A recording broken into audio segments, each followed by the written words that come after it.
My name is Brian Elmore. I'm your host of the King James Bible School. Why did Lucifer get kicked out of heaven? Yeah, well, we're going to find out about that in just a minute. But before we get into that part, I need to back up just a little bit and go into some background and a brief background and kind of set the stage of what was going on back in that day. See, what was happening is back in the day of Adam and Eve in the garden, there was two trees. God says, eat thereof all the trees, the fruit, the tree, eat everything in the garden. You can have all you want, get after it. Do not, whatever you do not eat from this one particular tree. That's the fruit from the tree of knowledge. So God says, whatever you do, don't do it. So next thing you know, Lucifer, the serpent runs around in the garden. He tempts Eve. Eve takes a bite. She gives it to Adam. Adam takes a bite. You see, I just happen to know, and this is what I believe. I believe that every time that I sin, God automatically knows about it. Just like that. Bam. I think He actually knows about it before I do it. And He's probably up there going, boy, don't make me smack you in the back of the head. When you get to heaven, I'm going to knock you out. I told you not to do that. So anyway, I know. I can't help it. I get excited. So anyway, you see, I know for a fact that God knows when I'm about to sin or if I'm going to sin, and He knows all there is to know about that. So that only leads me to believe that at the time that they were sinning, Adam and Eve were on the earth and they were eating of that fruit. See, there was sin had never been introduced to the earth.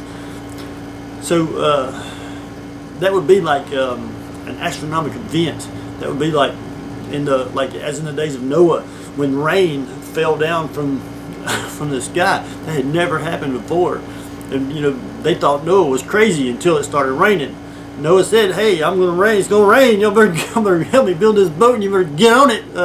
They thought he was crazy. Well, until it started raining, hey, it starts raining. So, and that's the same thing was back into when Adam and Eve were eat the fruit. You see, sin had never been introduced into the world, so that whenever they ate that, then immediately I believe that God and all of His angels were alerted that, hey, there's sin.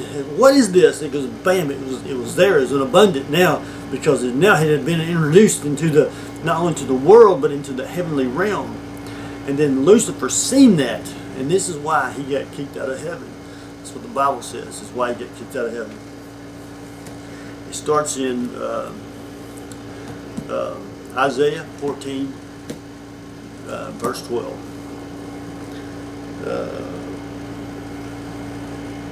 How thou art fallen out of heaven, O Lucifer, son of the morning, how thou did cut down to the weakest of the nations, for thou hast said in thine heart.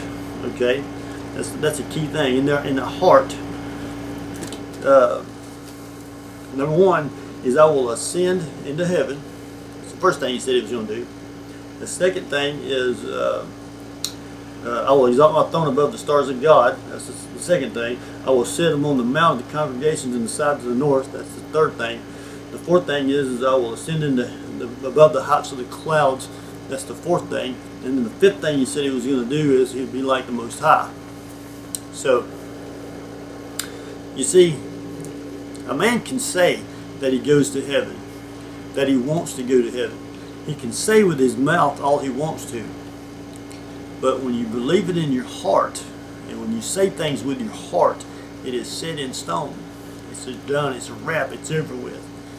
See, God knows it, and that's where He accepts it from.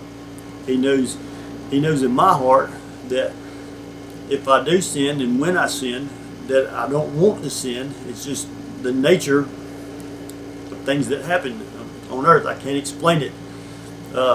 That's another video probably. That might take a little more than what we got here. Yeah. So anyway, but that's the reason why Lucifer got kicked out of heaven, because he realized that he could be like God, and we would fall for it. He realized it, and he not only realized it, but he believed it in his heart. That's why God says, Romans 10:9, you believe in your heart that, confess with your mouth, believe in your heart that Jesus died and God rose him from the dead, then you'll be saved, you'll have everlasting life.